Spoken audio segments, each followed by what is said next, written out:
other than people know you're the one who is always available. Whenever they need you, you're there. Whenever they say out, you avail yourself. Whenever they say a vacation, you're the one who is there. Why? Who doesn't plan? People get involved in your programs and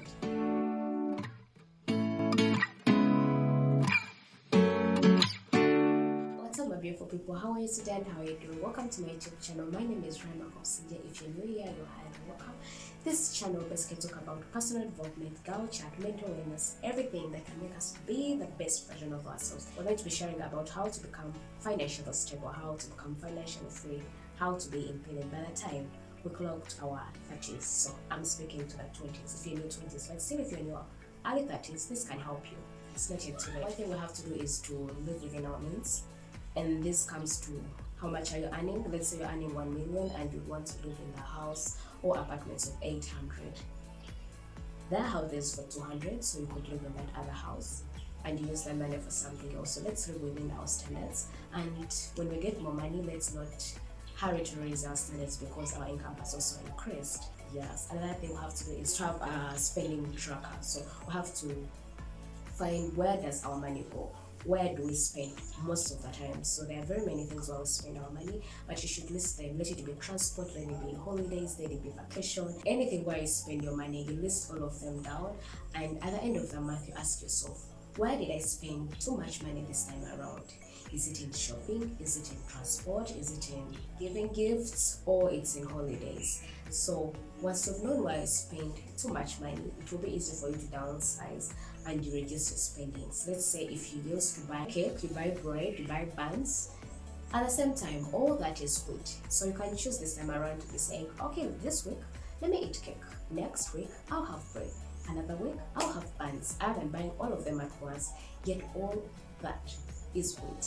There are some apps that we can use for doing that. There's an app called Spending Tracker. You can download it just on your phone and you use it accordingly. Whatever you spend, you put it in that app, and at the end of the month, it will show you your expenses, it will show you transactions, it will show you every detail. So download it and start today. Another thing we just have to consider is to acquire the asset that will generate income constantly, so that we don't have to be in our 60s or 70s and we're still struggling. We're still struggling on how to survive. So you can use this time to work for your old age. There's a time I saw an old man and he was in his late 60s and he was selling polythene bags. The least polythene bag goes for 100 and the maximum it goes for 300 Ugandan shillings. So I just looked at him and I'm like, this man, like he should be somewhere seated with the grandchildren, somewhere relaxing, but he didn't work for his old age. And that's what happens when you don't work for the old age. So start saving, start acquiring where you can save your money or the assets that can generate your income. So that will take you to do research. You have to do research. What can work for me?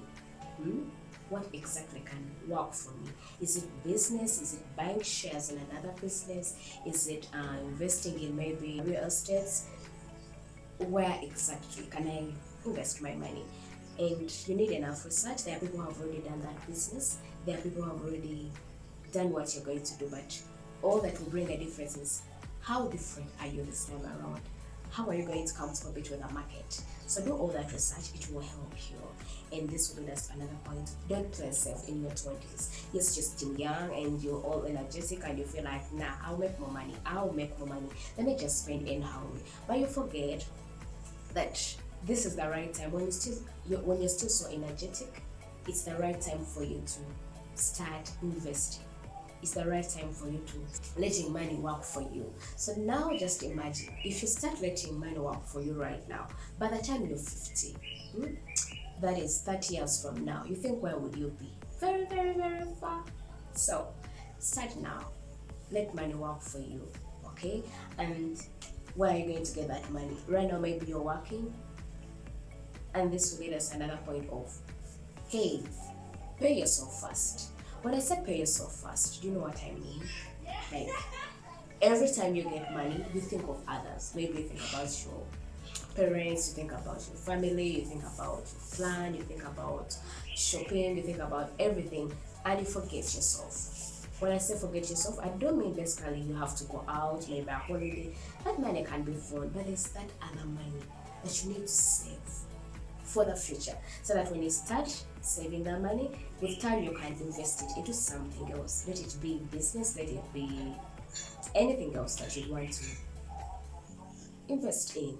Yes, let it be bonds, yeah, as long as you've made enough research, you can invest your money. But first and foremost, pay yourself first. It can be 10 to 20% according to your streams of income and the passive income that you're having.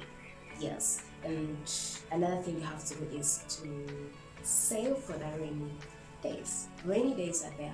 Rainy days are coming, and you can stop those rainy days. It comes when we don't expect it. Those are the emergencies, those are the uncertainties, maybe your health or your family's health.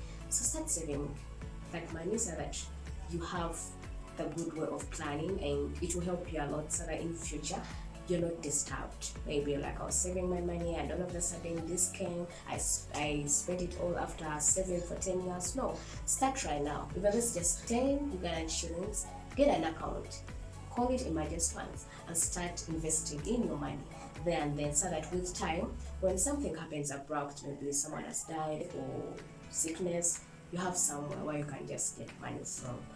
Yes, you need that emergency account. And this will be another point. Normalize saying no. Normalize saying no to people. Let it not feel like a burden when you say no. Learn how to set your boundaries. If you've not been having something on your budget and someone calls you like, hey, let's go out today, and you allow that when you didn't have it on the budget because you're scared to say no, you're becoming a people pleaser. So try to normalize saying no. Let it be normal for everyone around you to know that, you know what, we won't find her this time around because we didn't tell her in advance. Other than people know you're the one who is always available. Whenever they need you, you're there. Whenever they say out, you avail yourself. Whenever they say a vacation, you're the one who is there. Why? Who doesn't plan? People get involved in your programs and they feed you into their programs. Before you know it, you're in someone's roadmap, not actually yours. So try to learn how to say no, a polite no. If they find a problem in it, then that is their problem. It's their fault, it's not yours. You're still on your what? You're the master of your mind, you're the master of your journey. No one else, and you know the destination. Then stop wasting time, money, and energy on people, friends, or people you're in relationship with. If I would elaborate this, you're with someone, maybe in a relationship, and you're not seeing yourself anywhere, and somehow you're spending on them. You're spending with that person.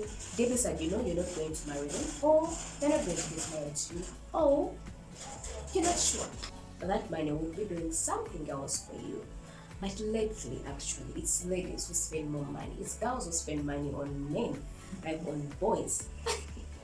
I don't know why the generation is leading us, but it's really not okay. If you're not sure about this relationship, maybe you're still single and you want to invest your money or you want to do something, it's better you do it as a soul until when you're sure. Because when you start investing money with someone you're not sure about, what will happen in future if you can't be together and they want to move on? You start dividing things, you start sharing. You still have a chance of having something of your own, have that plot of your own, have that business of your own. You know the joy of having something of your own. So start right now. Don't waste your time on the people you may not marry, or the people you may not get married to, and especially with your finances. So, and this will lead us to another point. Be grateful. Practice being grateful. And being grateful can bring a lot of peace, a lot of joy, a lot of more blessings that will come on your way. Because when you're so grateful, obviously God will add you more. But just imagine you're giving someone, just imagine you're God, and you're giving someone money and they never appreciate. Anyway, that is not hard. Let me give you a live example. Imagine you're a parent and you're giving this kid money, maybe you're sweating getting tuition, and I've never said thank you. Yes, they're your responsibility, but at the end of the day, it still hurts you so much. So try to thank God. Thank Him for what you have right now, because your complaining zone is someone's prayer. where you are, you feel uncomfortable. Someone wants to just step there, even that's just a day. So be thankful for what you have, and God will bless you. Want more as you work on yourself, as you read more about finances, read more about anything you'd want to prioritize in particular. Knowledge is out there, and you can explore all of it and focus on improving yourself. You think you're still young, you think you don't need that money, you don't need that car, or you don't need that phone, or you don't need those apartments. Huh? You need it all, but it's better you start now, so that by the time you're in your 30s, you're somewhere towards it, and there's nothing that will ever come without working hard for it. And that is the only thing that will give you joy, knowing I started saving for this project and I'm here, I'm doing it, and it came out successfully. That is the joy you need. So start investing right now. Let money work for you. That money that you would say, let me keep it maybe in the bank, get somewhere where you can use it and it earns for you a fortune, other than just keeping it maybe in the bank. Study some business that you can go for, some side hustles that you can go for, and they earn for you. So until then, thank you so much.